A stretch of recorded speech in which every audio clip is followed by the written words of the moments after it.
നമ്മൾ ഒരുപാട് പേര് ചിന്തിക്കുന്ന ഒരു കാര്യമാണ്, നമ്മൾ എന്തൊക്കെ ചെയ്തിട്ടും അങ്ങ് സന്തോഷിക്കാൻ പറ്റുന്നില്ല. കുറെ കാര്യങ്ങൾ ചെയ്തു, പക്ഷെ എന്നാലും അങ്ങ് സന്തോഷവാനാവുന്നില്ല. എന്തായിരിക്കും ഇതിന് കാരണം? നിങ്ങൾ മനസ്സിലാക്കേണ്ട ഒരു കാര്യം, your brain was not design for happiness, it was design for survival. എന്താന്നല്ലേ? Let's break it down. Welcome to Neurofix, science decoded, reality റീഇമാജിൻഡ്.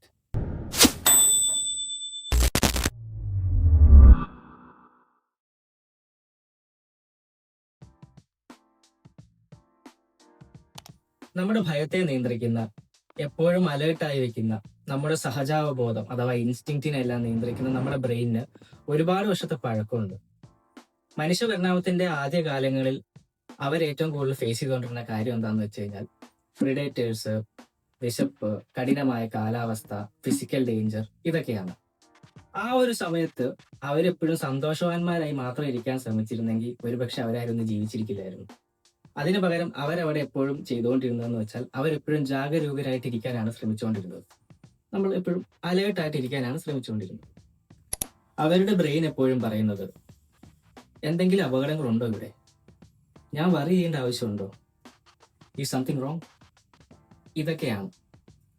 പക്ഷെ പ്രശ്നം എന്താണെന്ന് വെച്ചാൽ ഈ കാര്യങ്ങളെല്ലാം ഇന്ന് നമ്മുടെ തലച്ചോറിൽ വയേർഡായിട്ടിരിക്കുക.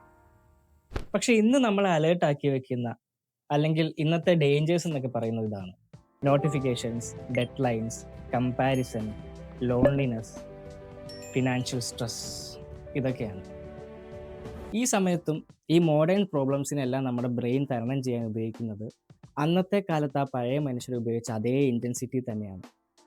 ഇങ്ങനെ ചെയ്യുന്നത് വഴി ഇത് പലതരത്തിലുള്ള വൈകാരിക പ്രശ്നങ്ങൾ ഉണ്ടാക്കും നമ്മളിൽ. നമ്മുടെ ബ്രെയിൻ നെഗറ്റീവ് കാര്യങ്ങളായിട്ട് നാച്ചുറലി ബയാസ്ഡ് ആണ്.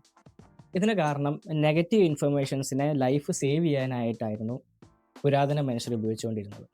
അതുകൊണ്ട് എന്താ, എത്രയൊക്കെ കോംപ്ലിമെൻറ്റ്സ് നമുക്ക് കിട്ടിയാലും ഒരു ചെറിയ ഇൻസൾട്ട് മതി നമുക്ക് നമ്മുടെ ഫുൾ മൂഡുകളെ. ബിക്കോസ് നമ്മുടെ ത്രെഡ് ഡിറ്റക്ടർ ആയിട്ടുള്ള അമിഗ്ഡല നെഗറ്റീവ് സ്റ്റിമുലസിനോടാണ് ഏറ്റവും ക്വിക്ക് റിയാക്ഷൻസ് കൊടുക്കുന്നത്. അതുപോലെ തന്നെ നെഗറ്റീവായിട്ടുള്ള ഇൻഫർമേഷൻസ് ആണ് നമ്മുടെ മെമ്മറിയിൽ ഏറ്റവും ക്വിക്കായിട്ടും ഡീപ്പായിട്ടും സ്റ്റോർ ചെയ്യപ്പെടുന്നത്. ഇവിടെ നമ്മുടെ ബ്രെയിൻ അസ്യൂം ചെയ്യുന്നത് നെഗറ്റിവിറ്റി എന്നാൽ ഡേഞ്ചർ എന്നാണ്.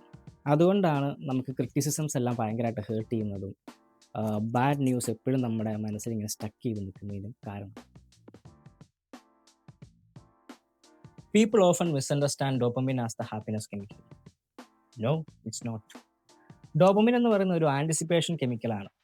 The one that motivates you to seek rewards. നിങ്ങളൊക്കെ ശ്രദ്ധിച്ചിട്ടുണ്ടായിരിക്കും, നമ്മൾ പല കാര്യങ്ങളിലും ഭയങ്കരമായിട്ട് എക്സൈറ്റഡ് ആവും. എന്ന് പറഞ്ഞാൽ നമ്മളൊരു കാര്യം വാങ്ങിക്കുന്നതിന് മുമ്പ്, നമുക്കൊരു മെസ്സേജിന് റിപ്ലൈ കിട്ടുന്നതിന് തൊട്ട് മുമ്പ്, നടക്കാൻ പോകുന്ന, നമ്മൾ പ്ലാൻ ചെയ്ത് വെച്ചിരിക്കുന്ന നടക്കാൻ പോകുന്ന കാര്യം നടക്കുന്നതിന് തൊട്ട് മുമ്പ്, ഇപ്പോഴെല്ലാം നമുക്ക് ആ ഒരു എക്സൈറ്റ്മെൻറ്റ് സ്റ്റേജ് ആയിരിക്കും. പക്ഷേ വൺസ് ഇതെല്ലാം നമ്മൾ ആഗ്രഹിച്ചതെല്ലാം നടന്നു കഴിഞ്ഞാൽ ഈ ഡോപ്പമിൻ സഡൻലി ഡ്രോപ്പ് ആവും. Our brain is wired to chase, not to rest. Modern society നമ്മളോട് പറയുന്നത് be happy, be positive, be grateful, be productive എന്നൊക്കെയാണ്. പക്ഷെ നമ്മുടെ ബ്രെയിൻ ഇപ്പോഴും ഒരു അതിജീവനത്തിൽ അല്ലെങ്കിൽ ഒരു സർവൈവൽ മോഡിലാണ് ഓടിക്കൊണ്ടിരിക്കുന്നത്. ഇവിടെയാണ് മിസ്മാച്ച് സംഭവിക്കുന്നത്. എന്ന് വെച്ചാൽ നമ്മൾ സമാധാനം ആഗ്രഹിക്കും, പക്ഷെ ബ്രെയിനിന് വേണ്ടത് ജാഗ്രതയാണ്. നമ്മൾ സന്തോഷം ആഗ്രഹിക്കും, പക്ഷെ ബ്രെയിനിന് വേണ്ടത് സുരക്ഷിതത്വമാണ്. നമ്മൾ ശാന്തത ആഗ്രഹിക്കും, പക്ഷെ ബ്രെയിനിന് വേണ്ടത് കൺട്രോളാണ്. ഈ മിസ്മാച്ച് കാരണം നമുക്ക് anxiety, over thinking, emotional exhaustion, constant restlessness എല്ലാം ഉണ്ടാവും.